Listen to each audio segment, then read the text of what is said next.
દ્વારકાધીશ કી જય. શ્રી બાલકૃષ્ણ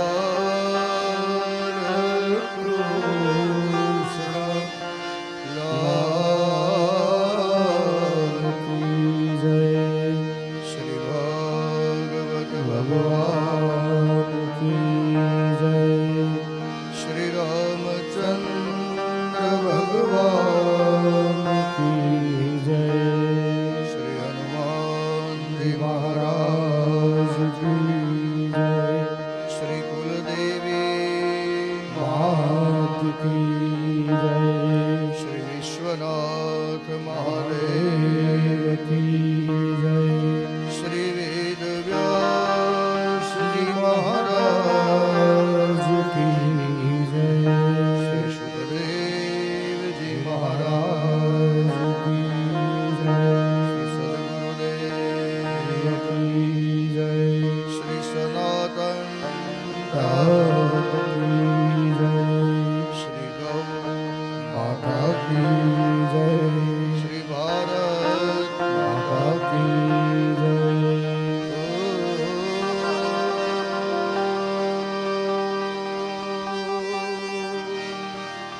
નમઃ પાર્વતી પતયે હર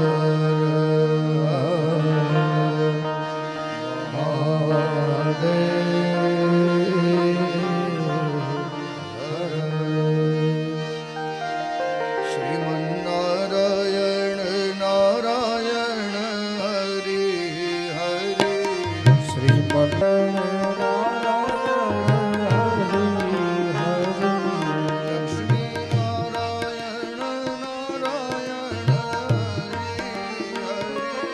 લક્ષ્મીનારાયણ નારાયણ હરિ હરિ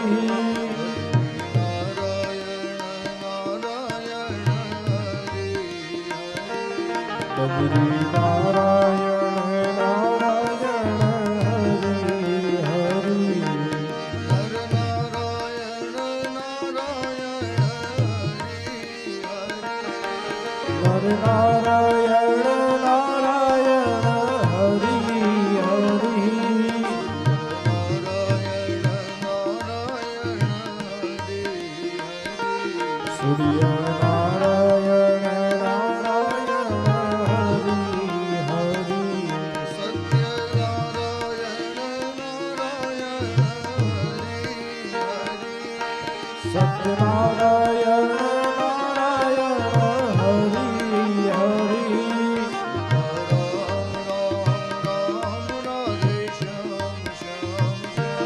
સીતારામ રામ રામ રાધે શ્યામ શ્યામ શ્યામ સીતારામ રામ રામ રાધે શ્યામ શ્યામ શ્યામ સીતારામ રામ રામ રાધે શ્યામ શ્યામ શ્યામ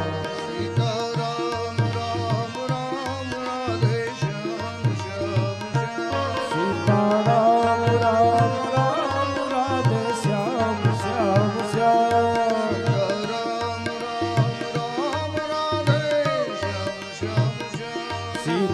સીતારામ રામ રામ રાધે શ્યામ શ્યામ શ્યામ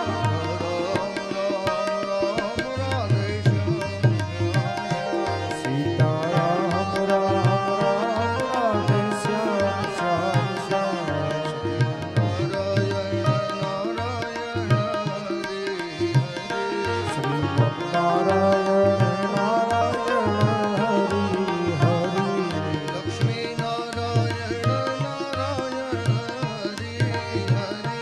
લક્ષ્મીનારાયણ નારાયણ હરિ હરિ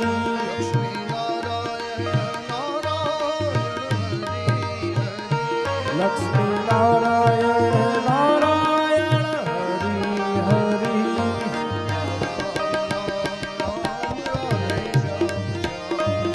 સીતારામ રામ રામ રાધે શ્યામ શ્યામ શ્યામ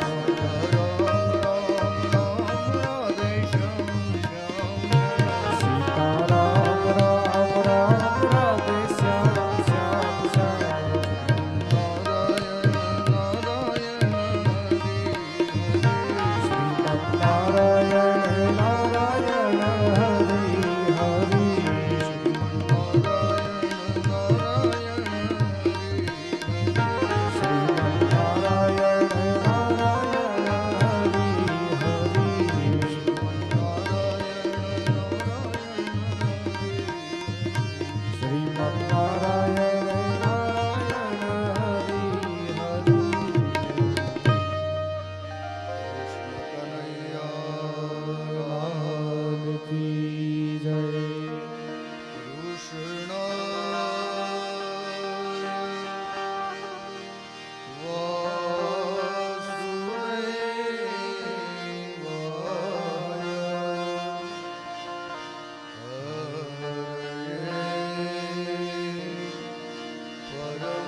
અપાર સુખદાયક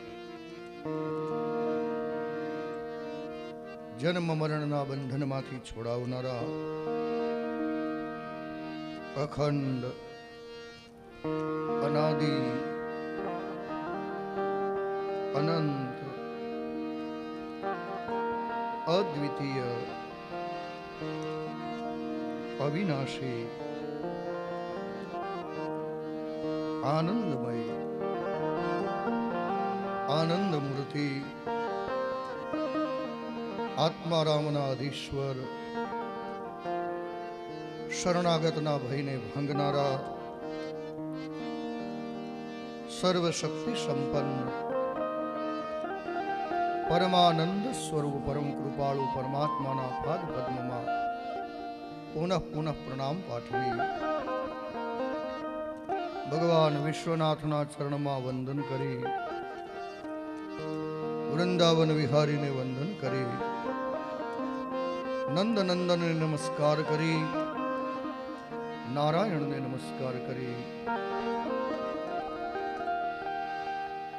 ભગવાન શ્રી કૃષ્ણના શબ્દાત્મક દેહ સ્વરૂપ સદગ્રંથ શ્રીમદ ભાગવત શાસ્ત્રને પ્રણામ કરી માંડવી શહેરની ધરતી અને સમગ્ર ધરતી ઉપર રહેલા નાના મોટા તમામ દેવ મંદિરો સત્સંગ આશ્રમની પવિત્ર ભૂમિ અને એમાં બિરાજતા ભગવાન વિશ્વનાથ અને બીજા ભગવદ વિગ્રહો પરમ તત્વને પ્રણામ કરી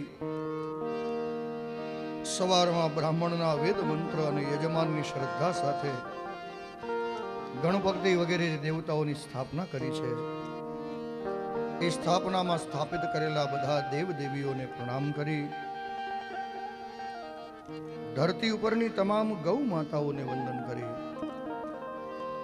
એ ગૌ માતા કોઈના ઘરના આંગણે ખીલે બાંધેલી હોય, વન વગડામાં ચરવા માટે કદાચ ગઈ હોય કે ક્યાંક ગૌશાળામાં બિરાજતી હોય, એ ધરતી ઉપરની તમામ ગૌ માતાઓને પ્રણામ કરી પાઠમાં બેઠેલા સર્વે ભૂદેવોને પ્રણામ કરી અને આપ સૌના હૃદયમાં બિરાજતા જે પરમાત્મા, આપ સૌના હૈયામાં રહેલા હરિ, આત્મામાં રહેલા પરમાત્મા, જીવમાં રહેલા શિવ અને ભક્તમાં રહેલા ભગવાન, આપ સૌના હૈયામાં બિરાજતા પરમાત્માને પણ ભાવપૂર્વક પ્રણામ કરી આજના પવિત્ર દિવસે શિયાળવાલા પરિવારના સમગ્ર પિતૃઓના મોક્ષાર્થે યજમાન પરિવારના કુળદેવી ભગવતી માં ચૂડિયાઈ માતાજી, રાજરાજેશ્વરી પરાંબા ભગવતી પરમા શક્તિ સ્વરૂપા ભગવતી માં આશાપુરા માતાજી, યજમાન પરિવારમાં જે માથું નમે છે, જ્યાં પૂજાય છે, જે ભગવતીની કૃપા છે એવા માં ગાત્રાળ અને વાછરા દાદા અને ખેતરપાળ દાદા, એ તમામના આશીર્વાદથી, તમામની કૃપાથી, ભગવાન અને ભગવતીના પરમ આશીર્વાદથી, પરમ કૃપાથી યજમાન પરિવારના સ્વર્ગસ્થ કેશવજી રામજી શિયાળવાલા, સ્વર્ગસ્થ લીલાવંતીબેન કેશવજી શિયાળવાલા, સ્વર્ગસ્થ શ્રી હીરાલાલ રામજી શિયાળવાલા, સ્વર્ગસ્થ વીરજી રામજી શિયાળવાલા, સ્વર્ગસ્થ લાલજી રામજી શિયાળવાલા, સ્વર્ગસ્થ અરુણાબેન કેશવજી શિયાળવાલા અને યજમાન પરિવારના તમામ પિતૃઓના મોક્ષાર્થે આ ભાગવત કથાનું મંગલમય આયોજન છે. પરમ પવિત્ર સત્સંગ આશ્રમની જગ્યા છે. અનેક સિદ્ધ પુરુષો, અનેક ઈશ્વરના પરમ ઉપાસકો એવા સાધુ, સંન્યાસી, સંતો, મહાપુરુષોએ અહીંયા પેલા ખૂબ જપ તપ કર્યા છે, અનુષ્ઠાનો કર્યા છે, એવી ચેતનાઓ, એવી સમાધિસ્થ ચેતનાઓ અને પ્રવર્તમાન ચેતનાઓ માધવાનંદ સ્વામી દ્વારા પ્રસ્થાપિત આ સ્થાન છે. સાધુ સમાજમાં જેને વૈજ્ઞાનિકોમાં જેમ આઈન્સ્ટાઈનનું નામ છે કહેવામાં આવે છે, એમ સાધુ સમાજના આઈન્સ્ટાઈન કહેવાતા માધવ તીર્થ સ્વામી બહુ ભણેલા, બહુ વિદ્વાન, અને અહીંયા ઘણો સમય રોકાયેલા, અને અહીંયા પુસ્તકાલયનું સ્થાપન એમને કરેલું એવું એમના જીવન ચરિત્રમાં વાંચવા મળે છે. ચિદાનંદગીરીજી મહારાજ, અનેક સિદ્ધ મહાપુરુષો આ પવિત્ર ભૂમિને પોતાની સાધના સ્થળી બનાવી અને અખંડ ભગવાન નામ સ્મરણ અહીંયા કર્યા છે. બહુ મોટા મોટા સાધુ સંતો, કથાકારો અને પૂજ્ય રમેશભાઈ ઓઝા, પૂજ્ય મોરારી બાપુ, અનેક કથાકારો આ સ્થળ ઉપર આવી ચૂક્યા છે. ભાઈશ્રીએ તો અહીંયા કથા પણ કરેલી છે એમના શરૂઆતના સમયમાં. અને માંડવી જ્યારે પધાર્યા ત્યારે અમે અહીંયા તેડી લાવ્યા હતા. ઉપરની ઓરડી અમને બતાવી હતી પૂજ્ય રમેશભાઈએ કે આ જગ્યા ઉપર ઓરડીમાં મારો ઉતારો હતો. તો ભાઈશ્રી પણ અહીંયા શરૂઆતમાં કથા કરી ગયા છે. એટલે બહુ તપોભૂમિ છે. અને એક અઠવાડિયું આપણે અહીંયા બધા ભેગા થયા છીએ એ મેળા મલાખડામાં ભેગા નથી થયા, મનોરંજન માટે ભેગા નથી થયા, ઘરની ને સંસાર વ્યવહારની વાતચીતો કરવા ભેગા નથી થયા, અને મોબાઈલમાં વોટ્સઅપ કરવા માટે ભેગા નથી થયા. એટલે પુણ્યનું ભાતું ભેગું કરવા માટે ભેગા થયા છીએ. ત્યાં વચ્ચેમાં ઓલા બેન આ બાજુ જ્યાં ખુરશી આ બાજુ મોઢું છે ને, આમ આ બાજુ કરી નાખો, બધાને એક સાઈડમાં મોઢા હોય છે ને કથામાં, એટલે હા એ વચ્ચે ઓલા બેન બેઠા, આ સાઈડ કરી નાખો ખુરશી બેન. થેન્ક યુ, ધન્યવાદ. એક જ સાઈડ હજી આમ સીધા થઈ જાય. થેન્ક યુ, ધન્યવાદ. જય શ્રી કૃષ્ણ. તો શિયાળવાલા પરિવારના આંગણે, કારણ કે ભગવાનના સન્મુખ આપણે મોટું રાખવું જોઈએ એટલા માટે યજમાન પરિવારનો ખૂબ ભાવ, યજમાન પરિવારની શ્રદ્ધા, યજમાન પરિવારની એક સારી ભાવના કે અમારા પિતૃઓના માટે થઈ અને અમારે ભાગવતની કથા કરાવી છે. અને એક સારો સંકલ્પ હોય, તન્મય મનઃ શિવ સંકલ્પમસ્તુ. સારો સંકલ્પ ભગવાનને માતાજીની કૃપા હોય તો જ પૂર્ણ થાય, તો જ સિદ્ધ થાય. આપ બધાએ સારો સંકલ્પ કર્યો, ભગવાન અને માતાજીએ કૃપા કરી. તો આજે એક સારો અવસર, પવિત્ર કારતક મહિનામાં પવિત્ર સ્થળ, પવિત્ર તિથિ અને પવિત્ર કથાનું આયોજન. તો પ્રથમ દિવસ છે, સ્થાપનાનો દિવસ હોય. કાલ સાંજે તમને બધાને દીક્ષા દીધી અઠવાડિયા માટેની. દેહ શુદ્ધિ પ્રાયશ્ચિત છે, દીક્ષા વિધિ છે. તમને કથાવ્રતી બનાવ્યા અઠવાડિયા માટે. એક વ્રત છે આ, જેમ બધા વ્રત રહીએ ને એવી જ રીતે 8 દિવસનું આ વ્રત છે. 7 દિવસની કથા, 8મે દિવસે યજ્ઞ. તો ગાયનું છાણ લગાવો ને ગૌમૂત્ર લગાવો ને કાલે બધી વિધિ કરાવી ને મહારાજજીએ, તો તમને દીક્ષિત કર્યા અઠવાડિયા માટે. વૈષ્ણવી દીક્ષા આપી, એને વૈષ્ણવી દીક્ષા વિધિ કહેવામાં આવે છે. બધા નિયમો સમજાવ્યા કે આટલા આટલા બધા તમારા નિયમો બધાએ પાળવાના છે. તો કાલે સાયંકાળે દેહ શુદ્ધિ પ્રાયશ્ચિત આ કથામાં સવારે તમે પૂજા કરાવી શકો એનો અધિકાર તમને પ્રાપ્ત થાય, પોથી પૂજનનો અધિકાર પ્રાપ્ત થાય. જેમ લાયસન્સ ન હોય તો આપણે ગાડી ડ્રાઈવ કરી શકતા નથી. હાઈવે ઉપર ગાડી લઈ જાવ, ગામમાં ગાડી કાઢવી, 2 વ્હીલર કે 4 વ્હીલર, પણ લાયસન્સ હોવું છે ને ભાઈ, તો આપણે ગાડી ચલાવી શકીએ. એમ ભાગવતની કથા પોથી માથે ઉપાડવા માટે, સ્થાપના કરવા માટે ખાલી ખિસ્સામાં ઢીંગલા પડ્યા એટલે થઈ જાય એમ નથી ભાઈ.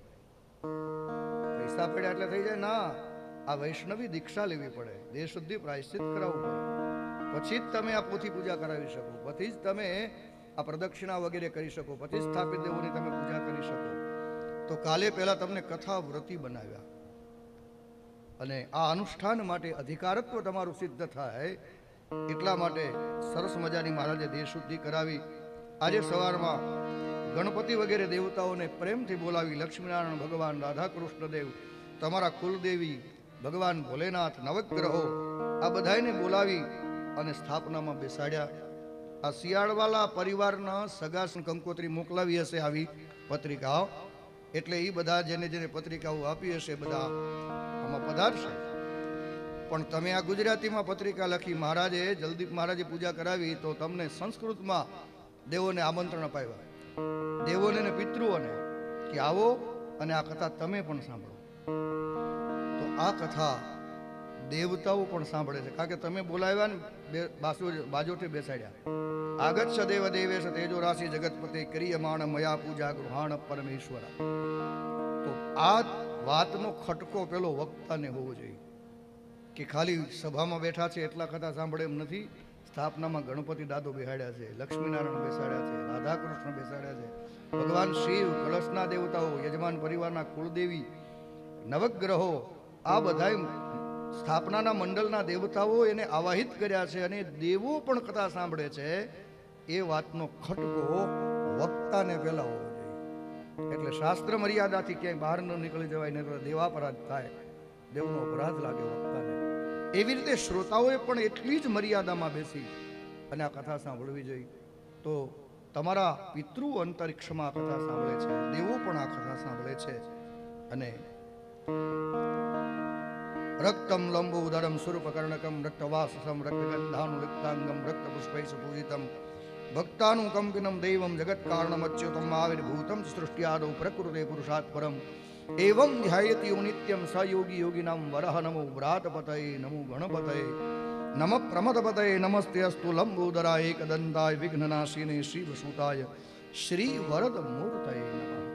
મંગલમૂર્તિ ગણપતિ મહારાજને પ્રણામ કરી, તમામ દેવી દેવતાઓને પ્રણામ કરી અને ભાગવત કથાનો મંગલમય પ્રારંભ કરવા જ્યારે આપણે જઈ રહ્યા છીએ.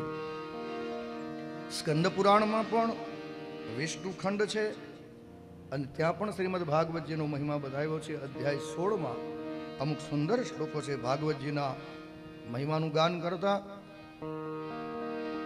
સ્વયં ભગવાન નારાયણ બ્રહ્માજીને આ ભાગવતજીનો મહિમા સ્કંદ પુરાણમાં વિષ્ણુ ખંડમાં 16મા અધ્યાયમાં ભગવાન નારાયણે બ્રહ્માજીને ભાગવત વિશેનું મહિમા ગાન કર્યું અને પરમાત્માએ એમ કહ્યું, હે બ્રહ્માજી, શ્રદ્ધાયુક્ત થઈ અને આ ભાગવતની કથા સાંભળવી જોઈએ. અને ભાગવતની કથા થતી હોય એ જ મારા સંતોષનું કારણ છે. નારાયણ રાજી સેનાથી છે કે ભાગવતની કથા થાય, સત્સંગ થાય. નિત્યમ ભાગવતમ યસ્તુ પુરાણમ પઠતે નરઃ પ્રત્યક્ષરમ ભવેત તસ્ય કપિલા દાનજમ ફલ. ભગવાન નારાયણે કહ્યું, બ્રહ્માજી, કોઈ પોતાના ઘરે ભાગવત રાખે, સંસ્કૃત આવડતો હોય તો સંસ્કૃતમાં શ્લોકો, નહીતર ગુજરાતી, પણ એ વાંચે દરરોજ, પ્રતિદિન જો ભાગવતનો પાઠ કરે, પ્રત્યક્ષરમ ભવેત તસ્ય કપિલા દાનજમ ફલમ. ભાગવતના એક એક અક્ષરે જો નિત્ય પાઠ કરતા હોય તો એક એક અક્ષરે કપિલા ગાયનું દાન કરો અને જેટલું પુણ્ય થાય એટલું એક એક અક્ષરે કપિલા ગાયના દાનનું પુણ્ય પ્રાપ્ત થાય. એમ નારાયણ પોતે પોતાના મુખેથી બ્રહ્માજીને કહે છે. અને રોજ એક શ્લોક, અડધો શ્લોક, શ્લોકનું એક ચરણ પણ રોજ બોલે અથવા સાંભળે ભાગવતને, તો એને દરરોજ 1000 ગાયોનું દાન કર્યાનું પુણ્ય પ્રાપ્ત થાય. એમ ભગવાન નારાયણ બ્રહ્માજીને કહે છે. ક્યાં વાત છે? સ્કંદ પુરાણમાં વિષ્ણુ ખંડમાં અધ્યાય નંબર 16. અને આગળ ભગવાન નારાયણ કહે છે, ય પઠેત પ્રયતો નિત્યમ શ્લોકમ ભાગવતમ સુત અષ્ટાદશ પુરાણાનામ ફલમ આપનોતિ માનવ. તમે શ્રીમદ ભાગવતનો નિત્ય પ્રતિ એક શ્લોક પણ તમે રોજ પાઠ કરશો. ય પઠેત પ્રયતો નિત્યમ શ્લોકમ, એક શ્લોકમ ભાગવતમ સુત. નારાયણ કહે છે, બ્રહ્માજી, એક શ્લોકનો પણ રોજ જો પાઠ કરતા હશો તો અષ્ટાદશ પુરાણાનામ ફલમ આપનોતિ માનવ. 18 પુરાણનો પાઠ કર્યાનું ફળ તમને પ્રાપ્ત થઈ જશે. ભાગવતનો એક શ્લોક પણ રોજ બોલવા. આ નારાયણ પોતે બ્રહ્માજીને એનો મહિમા સમજાવે છે. નિત્ય ભાગવતજીની જે પૂજા કરે છે તો એના ઉપર કળિયુગનો કોઈ જોર ચાલતું નથી, કળિયુગનો અધિકાર એના ઉપર કંઈ કામ કરતો નથી. કળિયુગના દોષથી એ વ્યક્તિ બચી જાય છે જે રોજ ભાગવતજીની પૂજા કરે છે. માંડવીની બાજુમાં જ ગામ છે આપણું નવાવાસ દુર્ગાપુર, અને એમાં એક બ્રાહ્મણ રહે છે. અને એને પોતાના ઘરે એક સરસ મજાની ઝૂંપડી જેવી કુટિયા બનાવી છે. એની અંદર બધા ધર્મશાસ્ત્રો પધરાવ્યા છે અને એક બાજોઠ ઉપર શ્રીમદ ભાગવતજી પધરાવ્યા છે. અને દરરોજ એ ભાગવતની પૂજા કરે છે.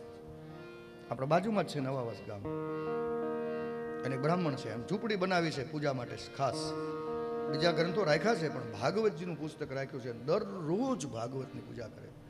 કારણ મહિમા લખ્યો છે આમાં. નારાયણે પોતે કીધું છે બ્રહ્માજીને કે નિત્ય ભાગવતજીની જો પૂજા કરશે તો એના ઉપર કળિયુગનું કોઈ જોર નહીં ચાલે. કળિયુગના દોષથી વ્યક્તિ બચી જશે.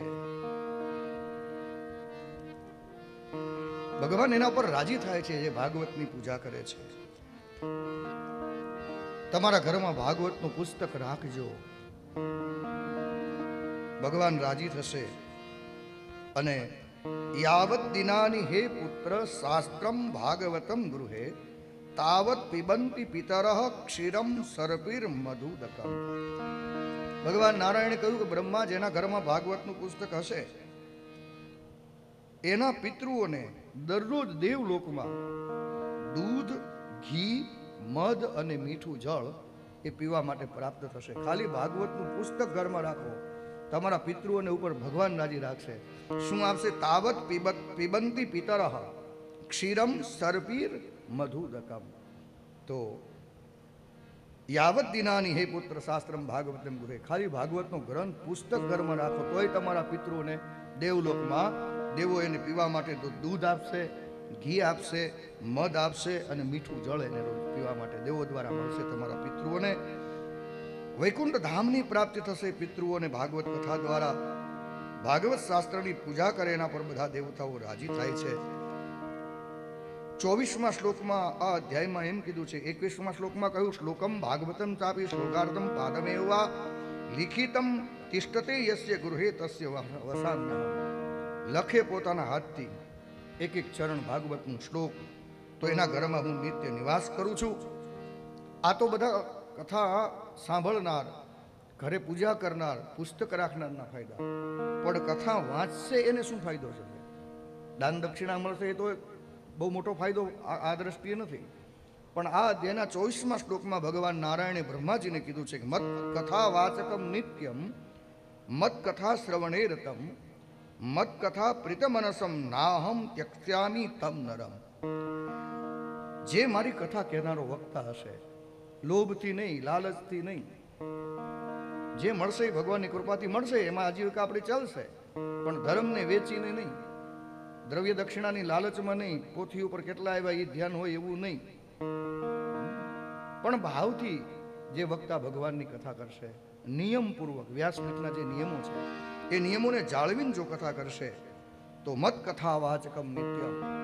ભગવાન એમ કહે છે કે એનું હું બાબડું પકડીશ તો ન ત્યક્ષ્યામિ તમ નરમ. એનો હાથ પકડીશ, એનો ક્યારે હાથ હું છોડીશ નહીં. અને ભગવાન જેનો હાથ પકડી લે એના જીવનમાં શું કમી હોય ભાઈ? પછી તો કથા કહેનારનું કલ્યાણ છે, કથા વાંચનારનું કલ્યાણ છે, કથા સાંભળનારનું કલ્યાણ છે. કથા પ્રીત મનસમ, જેના મનમાં ભગવાનની કથા પ્રત્યે પ્રીતિ હશે એવા ઉપર પણ મહારાજજીને કે તમે અહીંયા જાશો ને અત્યારે ગ્રહણ કરી લેજો. એટલે અને કા પછી અહીંયા બાબા મહારાજ ખુરશીમાંથી બેઠા, અહીંયા ખાલી જગ્યા, અત્યારે પૂરતા અહીંયા બેસી જાઓ, બપોરે બધી વ્યવસ્થા આપણે થઈ જશે. તો કથા કહેનારનું કલ્યાણ છે, કથા સાંભળનારનું કલ્યાણ છે, વાંચનાર, વંચાવનાર, ગાનાર, ગૌરાવનાર સૌને કલ્યાણની પ્રાપ્તિ થાય છે. આયોજન જે કરતા હોય, આટલો બધો સદવ્યય ધનનો કરતા હોય, સમયનો ભોગ, સંપત્તિનો ભોગ, સાથે સાથે આપણા હૃદયની શ્રદ્ધા, આપણા હૃદયનો ભાવ. અરે કોઈ પણ જગ્યાએ ભાગવતની પોથી યાત્રા ખાલી નીકળે મહારાજજી. અને 28મા શ્લોકમાં એમ કીધું ભગવાન નારાયણે બ્રહ્માજીને, ક્યાં? સ્કંદ પુરાણના વિષ્ણુ સ્કંદમાં 16મા અધ્યાયમાં 28મા શ્લોકમાં ભગવાન નારાયણ બોલ્યા અને બ્રહ્માજીને કહ્યું ઉત્થાય પ્રણમે દિયો વૈ શ્રીમદ ભાગવતમ નરઃ ધનપુત્રાસ તથા દારન ભક્તિમ ચ પ્રદદામ્યહમ. ક્યાંય કથા થતી હશે, ઊભો થઈને ખાલી ભગવાનને પ્રણામ કરશે, અથવા ક્યાંક ભાગવતની પોથી યાત્રા નીકળે અને કોઈ ખાલી ઉભા રહીને પ્રણામ કરશે. આપણા સંસ્કારો કેવા છે જો, ક્યાંય પણ પોથી યાત્રા નીકળતી હશે, દુકાનવાળા પણ આમ હાથ જોડીને ઉભા રહી જાય. દુકાનના ગ્રાહકો સામે મળશે ટુ વ્હીલર ઉપર, કોઈ નીકળતું ને માથું નમાવશે, બધા ખાલી પ્રણામ કરશે, ઊભા થઈને પ્રણામ કરશે. તો ધનપુત્રાંશ તથા દાનન ભક્તિમ ચ પ્રદદામ્યહમ. એને હું ધનની પ્રાપ્તિ કરાવીશ, ધાન્યની પ્રાપ્તિ કરાવીશ, એને પુત્ર પૌત્રાદિકોની પ્રાપ્તિ રહેશે. અને પુત્ર ક્યારે થાય? દારાન. પત્ની હોય તો પુત્રની પ્રાપ્તિ, પુત્રની પ્રાપ્તિ, ધનની પ્રાપ્તિ. ખાલી તમે ભાગવતને પગે લાગો એનાથી આટલું પડશે. પોથી યાત્રામાં પણ કોઈ પ્રણામ કરશે એને પણ પ્રણામ કરવાનું આટલું ફળ મળશે. તો આવો ભાગવતજીનો અનેરો અને દિવ્ય મહિમા છે. સ્કંદ પુરાણમાં વિસ્તૃત 4 અધ્યાયમાં મહાત્મ્યની પણ કથા છે ભાગવતજીના. પણ એક આપણી પરંપરા છે ઋષિઓની આપેલી કે પદ્મ પુરાણના અંતર્ગતમાં રહેલું 6 અધ્યાયનું જે મહાત્મ્ય પ્રથમ પ્રવચનમાં વક્તા કહે, પછી ભાગવત કથાનો પ્રારંભ થાય. તો 6 અધ્યાયની મહાત્મ્યની એ પદ્મ પુરાણ અંતર્ગત જે કથા છે એ 6 અધ્યાયના મહાત્મ્યના પ્રથમ અધ્યાયનો પ્રથમ શ્લોક. ઓમ શ્રી પરમાત્મને નમઃ. સચ્ચિદાનંદ રૂપાય વિશ્વોત્પત્યાદિ હેતવે, સચ્ચિદાનંદ રૂપાય, સચ્ચિદાનંદ રૂપાય,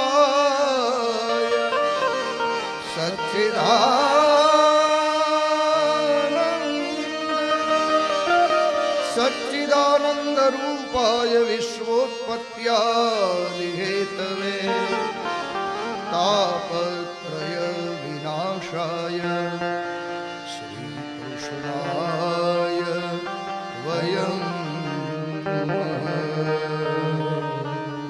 શ્રી કૃષ્ણાય વયં શ્રી કૃષ્ણાય વયં. પ્રથમ અધ્યાયના પ્રથમ શ્લોકમાં ભગવાનને પ્રણામ કર્યા. જે ભગવાનને વંદન કર્યા, પ્રણામ કર્યા, એ ભગવાન છે કેવા? 3 રીતે ભગવાનનો પરિચય પહેલા શ્લોકમાં કરાવ્યો. સ્વરૂપ પરિચય, કાર્ય પરિચય અને સ્વભાવ પરિચય. પહેલું એ કહ્યું કે ભગવાન સ્વરૂપ કેવું છે? તો કહ્યું સચ્ચિદાનંદ રૂપાય. ભગવાન સચ્ચિદાનંદ સ્વરૂપ છે. સત્ય સ્વરૂપ, ચિત એટલે જ્ઞાન સ્વરૂપ, અને આનંદ સ્વરૂપ પરમાત્મા. સચ્ચિદાનંદ રૂપાય. હવે કાર્ય પરિચય, ભગવાન શું કામ કરે? તો આ જ શ્લોકમાં બીજા 8 અક્ષરમાં સમજાયું. વિશ્વોત્પત્યાદિ હેતવે. આ જગતનું સર્જન ભગવાન કરે, જગતનું પાલન પોષણ ભગવાન કરે, અને પ્રલયના સમયે સૌને પોતામાં સમાવી લે. આ કામ ભગવાનનું છે. વિશ્વોત્પત્યાદિ હેતવે. ઉત્પત્તિ, સ્થિતિ અને લય એ જેનું કાર્ય છે. હવે ભગવાનના સ્વભાવનો પરિચય કરાવે. ભગવાનનો સ્વભાવ કેવો છે? કોઈ પણ માણસ સાથે પણ આપણે સંબંધ બાંધવો હોય, મિત્રતા કરવી હોય, તો આપણે પહેલા એના સ્વભાવ વિશે પૂછવું. ભાઈ માણા તો બરોબર છે, રહેવાના ગાડી બંગલા બધું છે, પણ સ્વભાવ કેવો છે? પછી આપણે એને રામ રામ કરવાનું મન થાય, કંઈક સંબંધ બાંધવાનું મન થાય, કંઈક મિત્રતા કરવાનું મન થાય, પણ સ્વભાવ કેવો છે એ મહત્વનું છે. તો ભગવાનનો સ્વભાવ કેવો છે? તો અહીંયા કહ્યું તાપત્રય વિનાશાય. આ ભગવાનનો સ્વભાવ. કયો સ્વભાવ? કે ત્રિવિધ તાપમાંથી જીવને છોડાવવા. આદિ, વ્યાધિ અને ઉપાધિ એમાંથી આપણને બધાને છોડાવવા એ ભગવાનનો સ્વભાવ છે. 3 પ્રકારના દુઃખો આપણા જીવનમાં બધાને આવે. શાસ્ત્ર દ્રષ્ટિએ એના નામ છે આદિ દૈવિક, આદિ ભૌતિક અને આધ્યાત્મિક. લોક બોલીમાં કહીએ છીએ આપણે આદિ, વ્યાધિ ને ઉપાધિ. તો એક દુઃખ એવું છે કે દેવતાઓ આપણને મોકલે. શું કામ દેવતાઓ આપણને દુઃખ મોકલે ભાઈ? ઘોડો સીધો ચાલતો હોય તો એને કોઈ ચાબુક મારશે? ઘોડા ગાડી વાળાનો ઘોડો હોય કે ફુલેકાનો ઘોડો હોય, સીધો ઘોડો ચાલતો હોય તો એને ચાબુક નહીં મારે. પણ ઘોડો સીધો ન ચાલે તો ચાબુક પડે. એમ આખું જગત સીધું ચાલતું હોય તો ભગવાન કોઈ દુઃખ આપણને મોકલે જ નહીં. પણ જ્યારે આપણું કરમ ધર્મ આપણે ચૂકી જાય, આપણે નીતિનો માર્ગ ચૂકી જાય, ન કરવાના કરવા માંડી, એટલે ભગવાનનો દંડ આપણને આવે. ભગવાન ચાબુક મારે આખા જગતને. આ ધરતીકંપ આવે છે ને એ ભગવાનનો ચાબુક છે. હમણાં જ ઇન્ડોનેશિયામાં આવ્યો ધરતીકંપ. અતિવૃષ્ટિ થાય, પૂરના પૂર મંડે આવી પડે, હમણાં ચીનમાં બહુ મોટું પૂર આવી ગયું, તારા જ થઈ ગયા. અમેરિકામાં વાવાઝોડું હમણાં જ આવ્યું, કેટલાય ઘર બરબાદ થઈ ગયા, કેટલા માણસો મરી ગયા.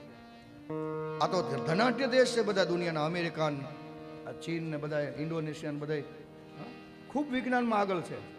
પણ આકાશમાંથી વરસાદ મંડે વરસવા તો એને અટકાવવા માટેનું કોઈ બટન એમની પાસે નથી. પાણીના એક ટીપા માટે એને શોધ કરી લીધી કે H2O is equal to water. H2O હાઇડ્રોજનના 2 પરમાણુ, ઓક્સિજનનો 1, એ 2 ભેગા થાય એટલે પાણી બને. પણ હાઇડ્રોજન અને ઓક્સિજનને ભેગા કરીને હજી પાણી બનાવી નથી શકતા. નહીંતર તો જ્યાં પાણીનો તકલીફ રહે છે ત્યાં પહોંચાડી દે ને પાણી બનાવી. પાણીનું ટીપું હોય એમાં પૃથ્થકરણ કરી શકે છે, પણ નવું પાણી નથી બનાવી શકતા. આકાશમાંથી વરસાદ વરસતો હોય ને રોકવાની કોઈની તાકાત કોઈ વૈજ્ઞાનિકની હજી સુધી નથી.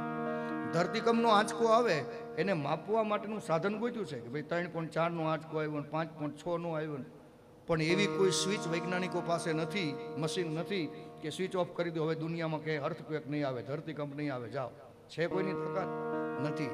આકાશમાંથી દર ચોમાસે વીજળી પડે છે, 5 પછી ઘેટા બકડા મરે છે, 5 પછી આપણા કચ્છમાં જો, બાકી દુનિયામાં જેટલા મરતા એટલા અલગથી વીજળી આકાશમાંથી પડે ચોમાસામાં, અને કેટલાય માણસો દર વર્ષે મરે છે. જગતના કોઈ વૈજ્ઞાનિકમાં છે એવી તાકાત કે જાઓ હવે સ્વિચ ઓફ કરી નાખો, કોઈ વીજળી જ નહીં પડે, જાઓ? છે કોઈ પાસે? નથી ને. લેબોરેટરીમાં જઈ અને આપણે એક લોહીનું ટીપું લઈએ આપણી પાસેથી, તો એમાંથી બધું કેટલું ગોતી દે કે તમારામાં શરીરમાં આ લોહીમાં હિમોગ્લોબિન કેટલું છે, HB કેટલું છે, વ્હાઇટ સેલ એટલે શ્વેત કણ કેટલા છે, રેડ સેલ રક્તકણ કેટલા છે, યુરિયા તમારા શરીરમાં કેટલું છે, સુગર તમારા શરીરમાં કેટલું છે, એક ટીપા લોહીમાંથી યુરિક એસિડ તમારા શરીરમાં કેટલું છે, એક ટીપા લોહીમાં રોગના જંતુઓ તમારામાં કેટલા છે, પછી મેલેરિયાના છે, ડેન્ગ્યુના છે, શેના છે, એક ટીપા લોહીમાંથી આ લેબોરેટરી વાળા કેટલું શોધી આપે છે ને. હવે એ જ લેબોરેટરી વાળા પાસે લોહીના ટીપાના બદલે તમે આંખના આંસુડાનું ટીપું લઈ જાઓ. આંસુ આપણને 2 વખત આવે ને, બહુ હરખાઈ જાય ને માણસ તોય આંસુ આવે. ભાઈ ને બેન હોય, સગા ભાઈ બેન હોય, અને ભાઈ વિદેશ રહેતો હોય, અને 2 વર્ષે કે 3 વર્ષે ભાઈ પાછો આવતો હોય ને એરપોર્ટ ઉપર એને બેન લેવા ગઈ હોય એને, અને ભાઈને આવતો જોવે તો બેનનું હૈયું હરખાઈ જાય ને. 2 વર્ષે ભાઈ મળતો હોય અને જ્યારે ભાઈને જોવે ને ત્યાં બેનને હરખના આંસુડા આંખમાં આવી જાય ને, તો હરખના આંસુ આંખમાં આવી જાય બેનને ભાઈને જોવે એટલે. તો એ હરખમાં આંસુ આવે છે, અને કોઈક ગુજરી જાય ત્યારે આપણી આંખમાં આંસુ આવે છે. તો સુખમાં આંસુ આવે છે, દુઃખમાં પણ આંસુ આવે છે. આંખના આંસુડાને તમે લેબોરેટરીમાં લઈ જાઓ, લોહીના ટીપામાંથી આટલું બધું ગોતી દો છો, તો આ આંસુડું સુખનું છે કે દુઃખનું તમારે જે માઇક્રોસ્કોપમાં જોવું હોય એમાં જોઈ લો. લેબોરેટરી વાળાને કહેવાનું આંસુ લઈ જવાનું એક ટીપું, હવે આ ગોતી દેજો આ સુખનું છે કે દુઃખનું. વિશ્વનાથ મહાદેવ. તો હજી સુધી એની કોઈ શોધ થઈ નથી કે કહી દે કે આ સુખનું આંસુડું છે કે આ દુઃખનું આંસુડું છે. એવી શોધ હજી સુધી થઈ શકી.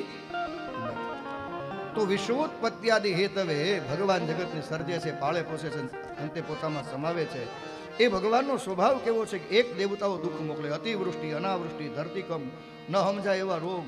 કોરોના આવ્યો, કેટલા મરી ગયા ભાઈ. સમૂહ લગ્ન તો ઘણા ઠેકાણે થયા હતા, પણ સમૂહમાં અગ્નિ સંસ્કાર ક્યાં ભાડ્યા હતા? આમાં થયા. અને ઘરનો હાથરોય નહીં, ઘરનું દીવો નહીં, હોસ્પિટલ બારોબાર લઈ જાઓ, નહીતર બીજાને કોરોના થાય. એટલે ઘરનો દીવોય ન પામે. લ્યો, 4 જણા કાન દેવા વાળા જોઈએ, 5મું કોઈ ભેગું ના, કોઈને હારે નહીં આવવાનું. અને આવવાનું કે તો ઘરના ના પાડે કે ના અમારે નથી આવવું, નકર અમને થાય કોરોના. કોઈ હારે જવા તૈયાર નહોતું ને ભાઈ. સત્ય ઘટના છે. હોસ્પિટલથી સીધા સ્મશાનમાં. અને કોરોનાની રસી ગોતાણી અને એના પર ફાઇન્ડ આઉટ બધું સંશોધન થયું, અને હજી જ્યાં આમ ઠેકાણે બધું પડ્યું તો કે હવે નવું વર્ઝન આવ્યું. જેમ મોબાઈલમાં નવા વર્ઝન આવે છે ને, એમ કોરોનામાં નવું વર્ઝન આવ્યું. લ્યો હાલો, હવે શું કરશો? અતિવૃષ્ટિ થાય, અનાવૃષ્ટિ થાય, બહુ વરસાદ વરસે અથવા તો બિલકુલ ન વરસે, આવા ન સમજાય એવા રોગો બધા ઉત્પન્ન થાય. આ બધી ભગવાનના હાથના ચાબુક છે. આપણે સીધા ન હાલે ને, આખું જગત, આપણે એટલે આખી દુનિયા.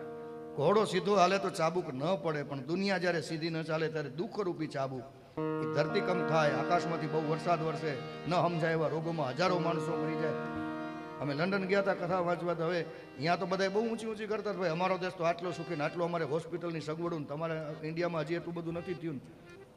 હડફેટે ભગવાને કોરોનામાં એ લોકોને ચડાવ્યા. એ લોકોને બાદ લોબીમાં બાટલા ચડતા હતા, વાહ આને પૂરો થયો, લંડનમાં અહીંયા બાર કિંગ જોર્જ હોસ્પિટલ છે, એમાં 12 માણસોને આપણે જેમ લોબીમાં રાખવા પડે, બહુ થઈ જાય વધારે દર્દીઓ તો એ કિંગ જોર્જ હોસ્પિટલમાં લંડનમાં ઈદી આવ્યા, અહીંયા એટલો કોરોના થયો અને અહીંયા માણસોને લોબીમાં રાખીને બાટલા મેં કીધું, હા તમારો વારો આવ્યો ને લોબીમાં હોવાનો, અમારા દેશમાં બધાને આટલી સગવડ ઉપર વાળાનો ચાબુક પડે ત્યાં ખબર પડે ભાઈ. ન્યાય કેટલા પતી ગયા ભાઈ, કોઈનું બચાવી શક્યું. 20 લાખ માણસો મરી ગયા કોરોનામાં. શું કરી શક્યા લોકો? 723 તો ડોક્ટરો મરી ગયા આપણા દેશમાં, આપણા ગુજરાતમાં 723 ડોક્ટરો. શું કામ? દર્દીઓની સેવા કરતા કરતા. એને તો શાબાશ છે કે પોતાના જીવની પરવા કર્યા વગર એને દર્દીઓની દવા કરી, પણ એને રોગ લાગુ પડી ગયો, કોરોનાના જંતુ એને લાગી ગયા. 723 તો ડોક્ટર મળ્યા. તો ડોક્ટરો કેમ બને ભાઈ? એની પાસે બધા ઇન્જેક્શન હોય. ઉપરવાળાનો હુકમ આવે ત્યારે કોઈનું કાંઈ હાલે નહીં ભાઈ. તો એક દુઃખ આપણને દેવતાઓ આપે છે, એને કહેવાય દૈવિક દુઃખ. બીજું દુઃખ છે ભૌતિક દુઃખ. ભૌતિક દુઃખ કોને કહેવાય?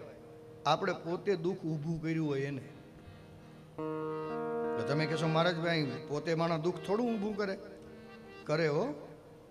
આ બીડી ને તમાકુ ને સિગરેટ ને આ બધું પીએ ને ભાઈ, શરીર બગડી જાય અને ટીબી થાય કે કેન્સર થાય તો ભગવાનનો વાંક છે ભાઈ? ભગવાને કીધું તું. દારૂ પીવે અને લીવર ખરાબ થઈ જાય તો ભગવાને કીધું તું તું દારૂ પીજે એમ? જેની મેં તારે ચીઠી ભેગી આપી હતી કે નહીં પી તો પછી મેળ નહીં પડે એમ, નહીં આવવા દે ધામમાં એમ?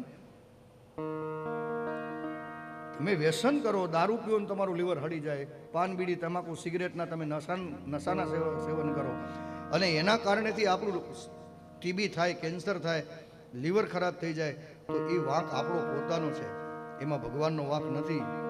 ગાડી તમને ભગવાને આપી, 2 વ્હીલર આપ્યું કે 4 વ્હીલર આપ્યું, હાંકવાનું કંઈક માપ હોય ને ભાઈ. ગામમાં હોય તો તમારે ઓછી સ્પીડમાં હાંકવું જોઈએ. હાઈવે ઉપર ગયા તો લિમિટમાં 80માં ચલાવો, 90 ચલાવો, 100 ચલાવો. 4 ટ્રેક હોય તો 100 ચલાવો. ચાલો એક્સપ્રેસ હાઈવે ઉપર કે સામે કોઈ નથી આવવાનું. હા, પણ પછી તમે લીવર દીધે રાખો ને 100, 150 ને 180 સેવો આવી મૃત્યુ 100, 180 હાંકવા પાડી અને પછી ગળથોલિયા ખાઈ જાય અને ક્યાંક ગાડી પલટી મારી જાય અને હાડકા ભાંગી જાય તો ભગવાનનો વાંક છે? ભગવાને તો તને ગાડી દીધી મારા ભાઈ, શાંતિથી હાંકને, તારા કુટુંબનું ધ્યાન રાખે, સાધન આપ્યું ભગવાન, સારો ઉપયોગ કરી. ભગવાને કેટલાય રાક્ષસોને મારી નાખ્યા, મોટા મોટા રાક્ષસો મારી આવશે કૃષ્ણ અવતારમાં બધી કથામાં, પણ એક મુઠ્ઠી જેવડો રાક્ષસ આપણે હારોહાર ફરે છે. ઘણા તો ઓછી કે રાખીને ઉભે છે, સમજ્યા ને? એ આ મોબાઈલ એનો જરૂર પૂરતો ઉપયોગ કરો. ખરાબ વસ્તુ છે એવું નથી કહેતો, જરૂરિયાત વાળી વસ્તુ છે એમ અમે વાપરીએ છીએ, નથી વાપરતા એવું નથી, અમે વાપરીએ, પણ એની લિમિટ હોય વાપરવાની. આમાંથી રેડિયેશન નીકળે છે, તમને બધાને હવે ખબર પડી ગઈ છે, બરાબર ને? અને રેડિયેશન નીકળે પછી શું થાય? નથી, મગજ ઉપર અસર થાય. એટલે જોજો અત્યારે આમ નાની નાની વાતમાં માણસ સ્ટ્રેસમાં આવી જાય છે, ગુસ્સામાં આવી જાય છે, નાની નાની વાતમાં આપઘાત કરી નાખે છોકરાઓ. 6ઠા 5મા 6ઠામાં ભણતા હોય ને છોકરા આપઘાત કરવાનું શું છે? કેમ ભાઈ? પંખે કેમ લટકી જાય? તળાવમાં કેમ પડી જાય? આવડા છોકરાને શું માથે કરજો થઈ ગયો છે? કંઈ કોઈની યાર બાંધવાનું થઈ ગયું છે? હક પણ તૂટી ગયો? 6ઠીમાં ભણતો હોય ને હક પણ તૂટી ગયો? સ્ટ્રેસ શેનું સ્ટ્રેસ ભાઈ? ઓલા મોબાઈલમાં ગેમ રમી એટલે મગજ ખલાસ થઈ જાય. હું નથી કહેતો ભાઈ, વૈજ્ઞાનિકો એમ કહે છે કે આમાંથી રેડિયેશન નીકળે છે અને બહુ મોબાઈલ જે હોય ને એના મગજને પહેલી અસર થાય છે, ભૂલાય, પછી મેમરી લોસ થઈ જાય. મોબાઈલમાં મેમરી કાર્ડ હોય પણ આપણું અંદરનું મેમરી કાર્ડ લોસ થઈ જાય, યાદ શક્તિ ઓછી થઈ જાય, ભૂલી જાય નાની વાતમાં. મોટરસાઇકલને કીકું ઉપર કીકુમાં ચાલુ નથી થતું, ચાલુ નથી બગડ્યું, પણ ચાવી તો નાખ ભાઈ, પેલા ચાવી જ નથી નાખી, પણ યાદ જ ન હોય. એટલે શું આનેથી શું થાય? શરીરમાં કેટલાય પ્રકારના નુકસાન થાય. આંખોને કેટલું નુકસાન થાય, મગજને કેટલું નુકસાન થાય, હાર્ટ ઉપર આની અસર. જરૂર પૂરતો આનો ઉપયોગ કરાય. જેમ આપણે અગ્નિનો તીખારો પકડવો હોય તો ચીપિયાથી પકડાય, સીધો હાથથી ન પકડાય. એમ મોબાઈલનો ઉપયોગ સમજીને કરાય. રાત દિવસ આનો ઉપયોગ હું નથી કહેતો, વૈજ્ઞાનિકો કહે છે કે આ વસ્તુ પછી શરીરનો વધારે ઉપયોગ કરો, આંખું ખરાબ થઈ જાય, મગજ ખરાબ થઈ જાય. અને આનાથી કદાચ આપણું રેડિયેશન વધી ગયું. છોકરાઓ ઓલા ગેમ રમતા રમતા મગજ ચસકી જાય કેટલાય છોકરાઓને, અને કેટલાયને ફીટ મંડે છે આવવા વધારે પડતો ઉપયોગ. તો ભૌતિક કહેવાય. આપણે પોતે આ દુઃખનું સર્જન કર્યું, વ્યસન કર્યા, આપણે દુઃખનું સર્જન કર્યું. ઓવર લિમિટ ગાડીઓ ચલાવીને ગાડીઓ ભટકાડી કે એક્સિડન્ટ કર્યો તો આપણી ભૂલ છે. તો એક દેવતાઓ દુઃખ મોકલ્યું, દૈવિક દુઃખ, બીજું આપણું પોતાનું સર્જેલું દુઃખ. સિગરેટના પાકીટ ઉપર આવડા આવડા ભમેડા જેવડા અક્ષરે લખેલું આવે છે, cigarette smoking seriously injurious to health. અને હવે તો એમ લખે કિલ્ડ, આ તમને મારી નાખશે. જેને કેન્સર થયા હોય એના ફોટા હોય સિગરેટના પાકીટ ઉપર, તમાકુની પડીકી ઉપર વોર્નિંગ લખેલી આવે કે આનાથી કેન્સર થાય છે અને આનાથી માણસ મરી જાય છે. એવું ગુટકાના ઉપર સરકારી ચેતવણી લખેલી આવે છે. પણ તોય બીડીયું સિગરેટ પીવાનું, તોય ગુટકા ખાવા, પછી કેન્સર થાય કે ટીબી થાય, અંદરના ફેફસા ખરાબ થઈ જાય. આમાં ભગવાનનો વાંક કે આપણો પોતાનો? અને મહારાજ પુરુષોની વાત મૂકો, બાયુ મંડી ગુટકા ચાવવા. હવે એના પેટે કઈ રાણા પ્રતાપ કે શિવાજી થોડા પાકશે કાંઈ? વ્યસનથી આપણું જીવન બગડ્યું તો વાંક ભગવાનનો નથી, ભૌતિક આપણું પોતાનું સર્જેલું દુઃખ છે. તો એક દેવો મોકલે, બીજું આપણે પોતે સર્જેલું, અને ત્રીજું આધ્યાત્મિક દુઃખ. આધ્યાત્મિક દુઃખ કોને કહેવાય? કે ભગવાનનું દીધેલું બધું હોય, હામ દામ ને ઠામ, ફોન ફ્લેટ ને ફિયાટ, વાડી ગાડી ને લાડી, વાડી ગાડી ને લાડી, ફોન ફ્લેટ ને પિયાટ, હામ દામ ને ઠામ બધું હોય, પણ મનની શાંતિ ન હોય. હવે આની દવા લેવા ક્યાં જશો? કયો પીસ ઓફ માઇન્ડ, મનની શાંતિ, પીસ ઓફ માઇન્ડ. જાઓ ગમે મેડિકલ સ્ટોરમાં ઉભા રહીને કેવું, આ 5,000 10,000ની થપી, મનની શાંતિ આપો ને ભાઈ. છે કોઈની પાસે આની દવા? પીસ ઓફ માઇન્ડ, મનની શાંતિની દવા ક્યાંય છે કોઈની પાસે?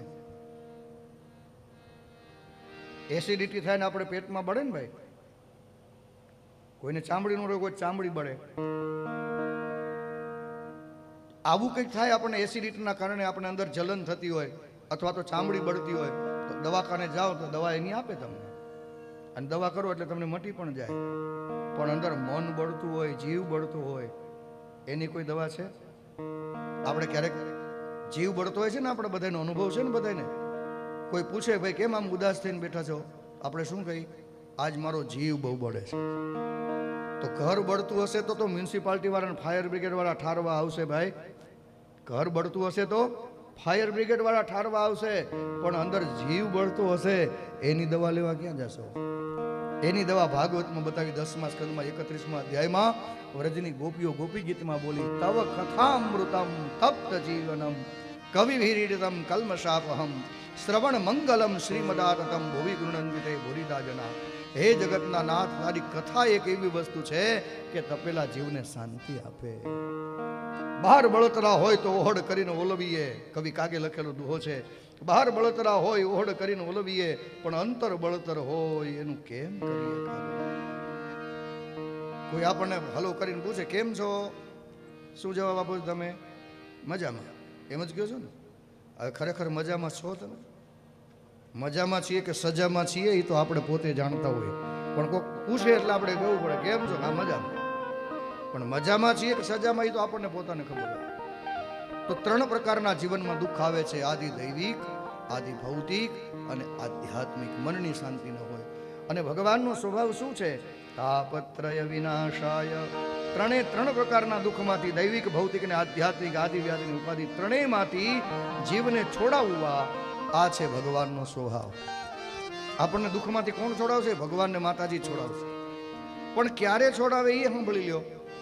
અત્યારે ગરમી બહુ પડે, દિવસે ગરમી ને પરોડીએ ટાઈટ, અત્યારે એવી ઋતુ છે ને ભાઈ.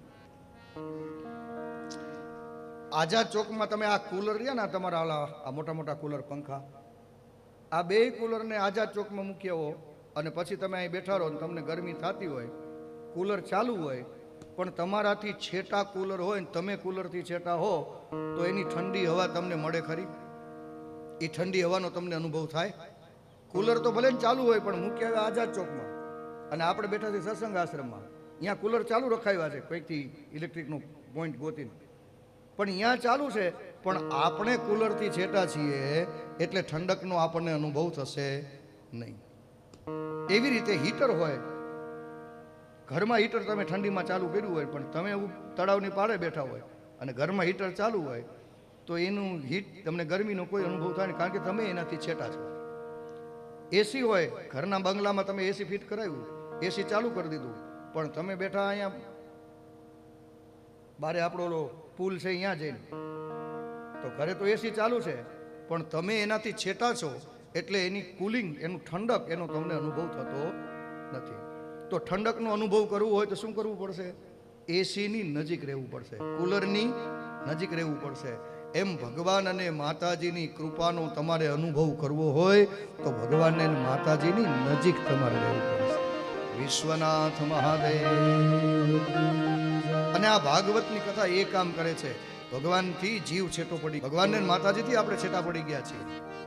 આ કથા દ્વારા આપણે એના નજીક પહોંચવાનું છે. 7 દિવસ સુધી આ યાત્રા કરી ભાગવતની 18,000 શ્લોકની, અને ઈશ્વરથી વિખૂટો પડેલો જીવ પાછો ભગવાન સુધી પહોંચે. એ ભાગવત કથાનો ભાવ છે. કૃપા તો વરસી જ રહી છે, એસી તો ચાલુ જ છે, એની કૃપા તો વરસી જ રહી છે, પણ આપણે એનાથી છેટા થઈ ગયા છીએ એટલે કૃપાનો આપણને અનુભવ થતો નથી.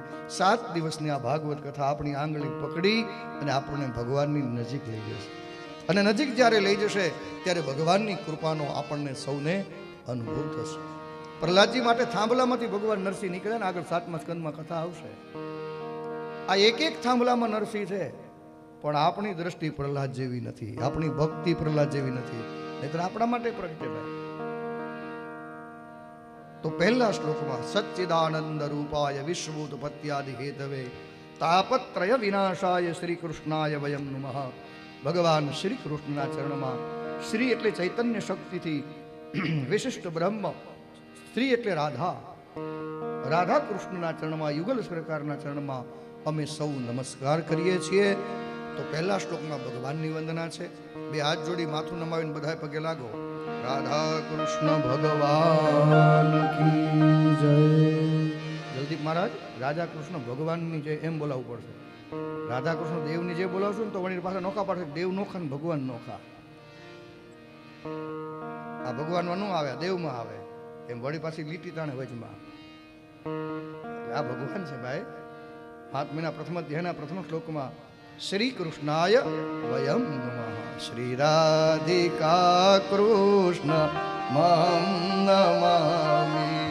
શ્રી રાધિકા કૃષ્ણ મહં. તો પહેલા શ્લોકમાં રાધા કૃષ્ણ ભગવાનના ચરણમાં, યુગલ સરકારના ચરણમાં પ્રણામ કર્યા. પહેલા શ્લોકમાં ભગવાનને વંદન કર્યા છે, અને બીજા શ્લોકમાં શુકદેવજી જેને ભાગવતની કથા 7 દિવસ રાજા પરીક્ષિતને સંભળાવી, 7 જ દિવસમાં રાજાનો ઉદ્ધાર કરી આપ્યો, પરમ પદની પ્રાપ્તિ કરાવી દીધી, મોક્ષ ગતિની પ્રાપ્તિ કરાવી દીધી, એવા સંત શુકદેવજીની વંદના બીજા શ્લોકમાં છે. યમ પ્રવ્રજંતમનુપેતમ પેદ કૃત્યમ દ્વૈપાયનો વિરહ કાતર આજુહાવ પુત્રેતિ તન્મયતયા તરવુભિનેદુ સ્તં સર્વભૂતહૃદયમ મુનિમાનતો. બીજા શ્લોકમાં સંત શુકદેવજીની વંદના કરી. આ શુકદેવજી કેવા છે? યમ પ્રવ્રજંત, ભગવાન શંકરનો જ અંશ અવતાર છે, જ્ઞાન અવતાર છે.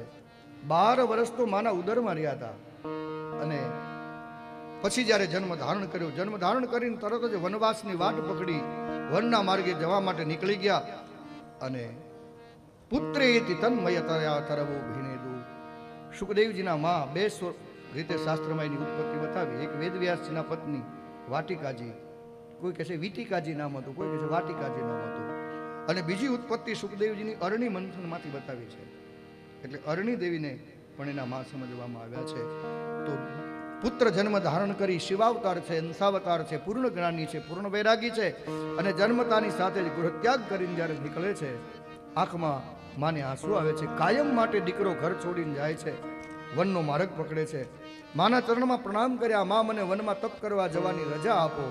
અને માએ પછી હા પાડી કે ના પાડી એ જોવા પણ શુકદેવજી ઊભા ન રહ્યા. વનવાસની વાટ પકડી વેદ વ્યાસજી પધાર્યા, પત્નીને રડતા જોયા, કારણ પૂછ્યું, દેવી કેમ રડો છો? આજો દીકરો મને મૂકીને કાયમ માટે વનમાં જઈ રહ્યો છે. તો વ્યાસ નારાયણ પણ પાછળ જાય છે. પુત્રેતિ તન્મયતયા તડવોભિનેદુ. હે પુત્ર તમે ઉભા રહો, હે પુત્ર તમે ઉભા રહો. ભાગવતજીનું દાન કરી અને જ્ઞાન અને વૈરાગ્યને સિદ્ધ કરવા છે, એ ભાવથી જાય છે વ્યાસ નારાયણ પાછળ.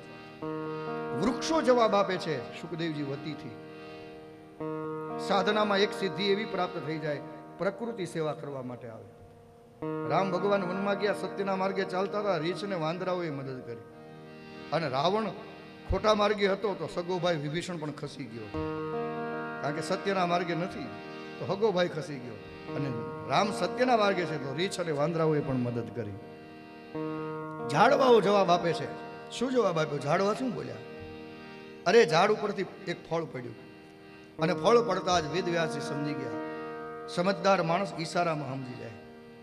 અને શું સમજી ગયા? તેજીને ટકોરો જોઈએ. તેજી ઘોડીને પગનો એક એડી અડાડો ને ત્યાં ઉપડી જાય, અને સૂર્ય હાથમાં પેલા કાઠિયાવાડમાં કચતી પહોંચી જાય.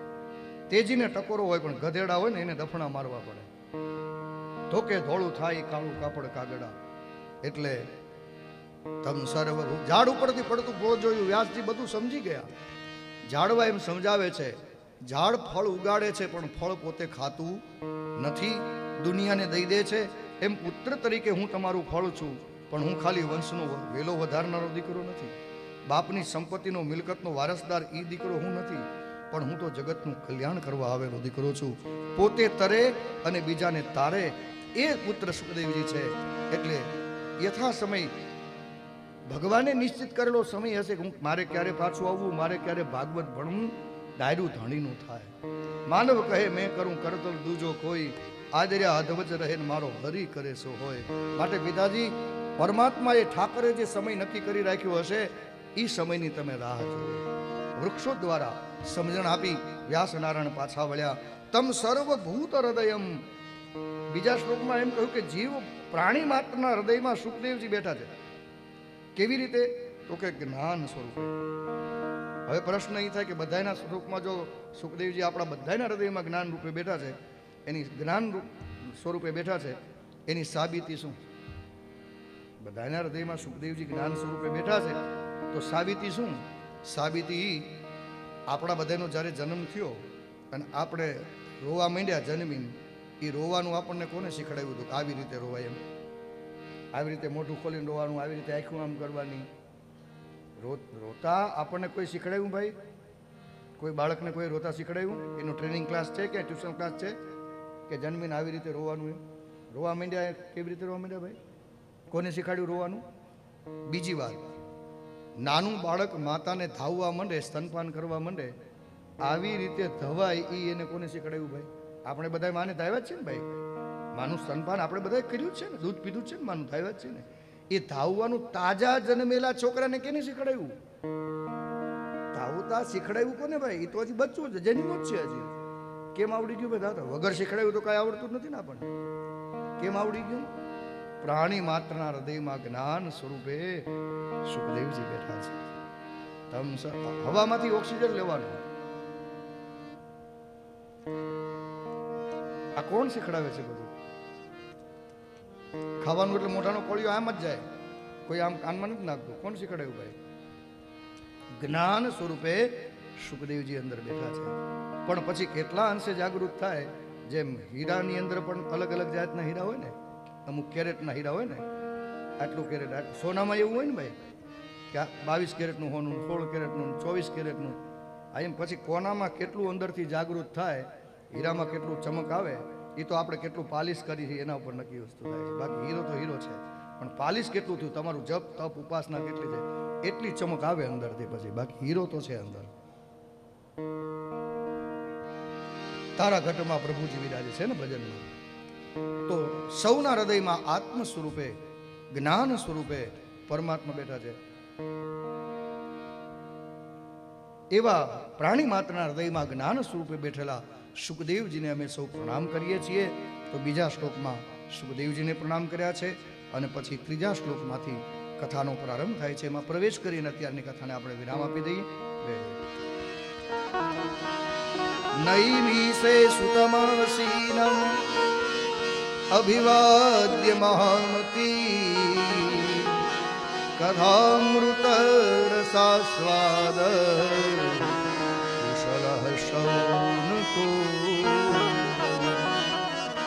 આપણા દેશમાં કેટલાય પવિત્ર તીર્થો છે, જેમ અયોધ્યા, ગોકુળ, મથુરા, વંદરાવન, રામેશ્વર, આ બધા તીર્થ છે ને આપણા. એવી રીતે એક નૈમિષારણ્ય નામનું પણ તીર્થ છે. અયોધ્યાથી આગળ જાઓ 100 કિલોમીટર લખનઉ આવે, અને લખનઉથી આગળ જાઓ એટલે નૈમિષારણ્ય નામનું તીર્થ આવે, જ્યાં આપણા મોટા ભાગની કથાઓની રચનાઓ થઈ છે. સત્યનારાયણ ભગવાનની કથામાં પણ એકવાર નૈમિષારણ્યમાં બધા ઋષિઓ ભેગા થયા હતા.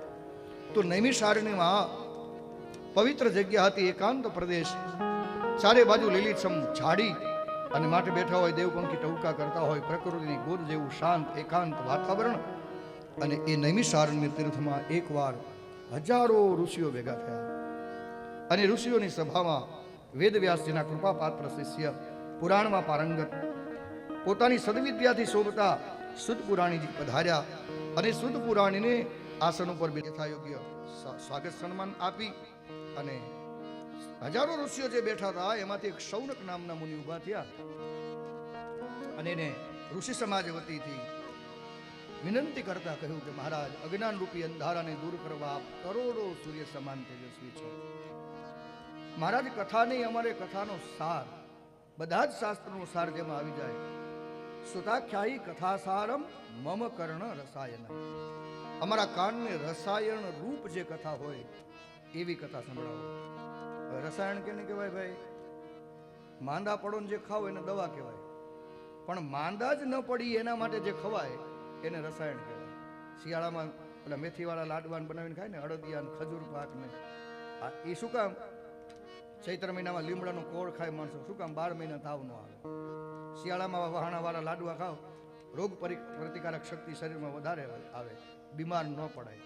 બીમાર થાય અને જે ખાવી પડે એને દવા કહેવાય, પણ બીમાર જ ન પડીએ અને એના માટે જે ખવાય એને રસાયણ કહેવાય.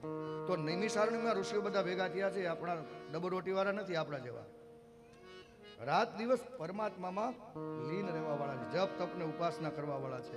એક પલાઠીએ બેસેલો વર્ષો સુધી તપ કરવા વાળા છે. એને કોઈ માયાનો રોગ લાગુ પડ્યો નથી. પણ કહે છે મહારાજ, રસાયણ રૂપ કથા, માયાનો રોગ તો નથી લાગુ પડ્યો. માયાને મમતા તણા જેને હૃદયને લાગ્યા રોગ, એવા સંત સમરવા જોગ દિવસ ઉગતા દાદબા. માયાને મમતા તણા જેને હૃદયને લાગ્યા રોગ, માયાનો મમતાનો જેને રોગ નથી લાગ્યો.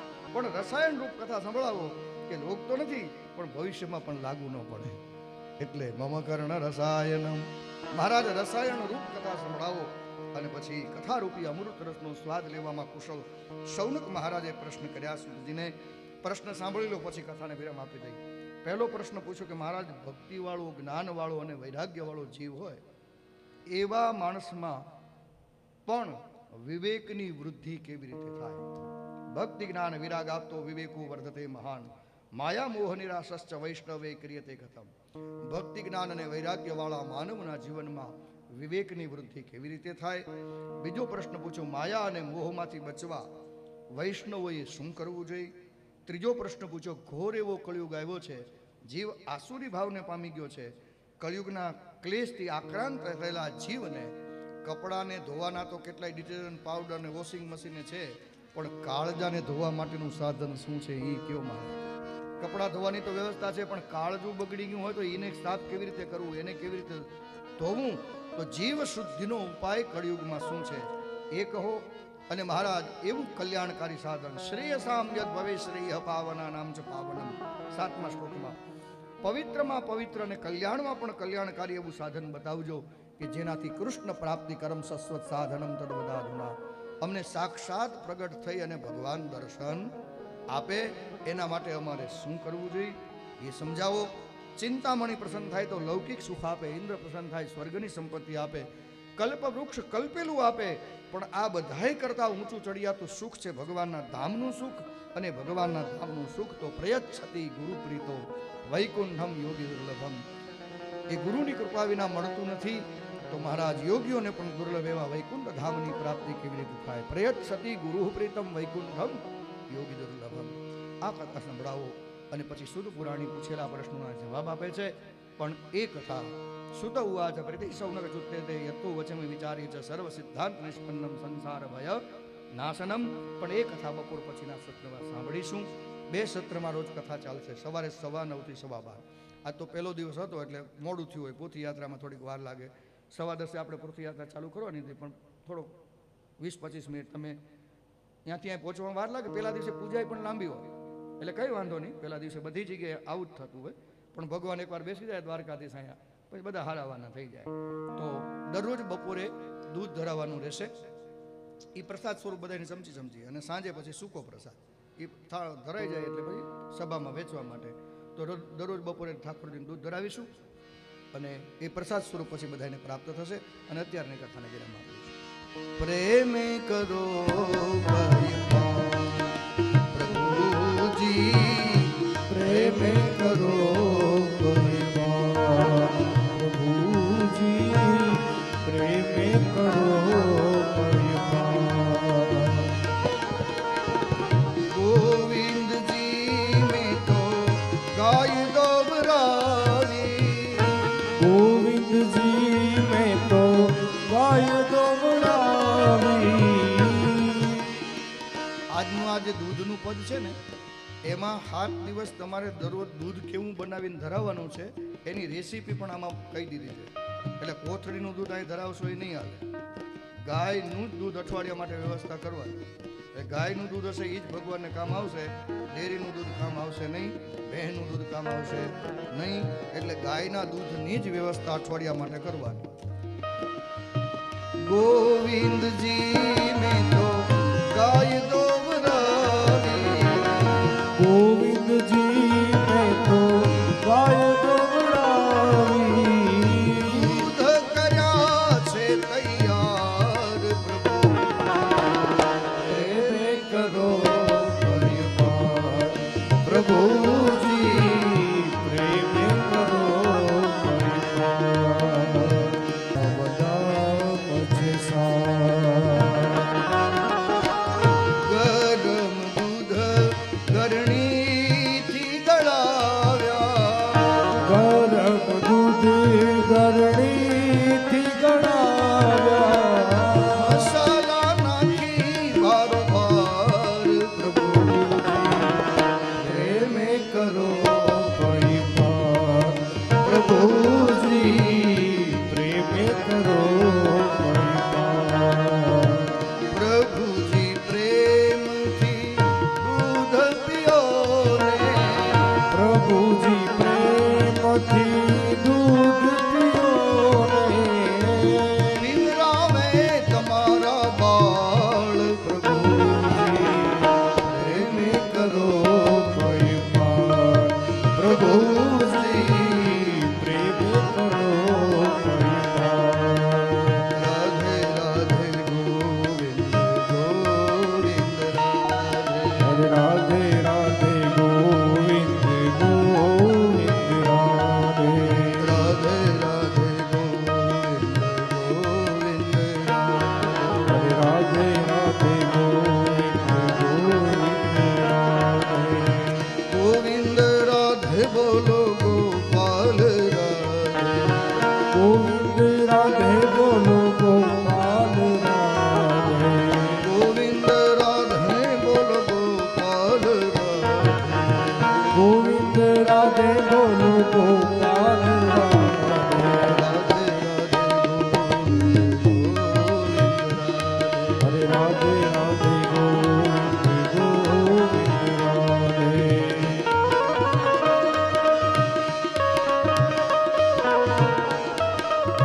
રાધે રાધે ગોવિંદ ગોવિંદ રાધે, રાધે રાધે ગોવિંદ ગોવિંદ રાધે. રાધે રાધે ગોવિંદ ગોવિંદ રાધે, રાધે રાધે ગોવિંદ ગોવિંદ રાધે. ગોવિંદ રાધે બોલો ગોપાલ રાધે, ગોવિંદ રાધે બોલો ગોપાલ રાધે. રાધે રાધે ગોવિંદ ગોવિંદ રાધે, રાધે રાધે ગોવિંદ ગોવિંદ રાધે. ગોવિંદ રાધે ગોપાલ રાધે, ગોવિંદ રાધે ગોપાલ રાધે. ગોવિંદ રાધે ગોપાલ રાધે, ગોવિંદ રાધે ગોપાલ રાધે. ગોવિંદ રાધે ગોપાલ રાધે, ગોવિંદ રાધે ગોપાલ રાધે.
અત્યારની કથાને વિરામ વિશેષ કથા બપોરે 3:15 વાગે દ્વારકાધીશ કી જય ભાગવત ભગવાન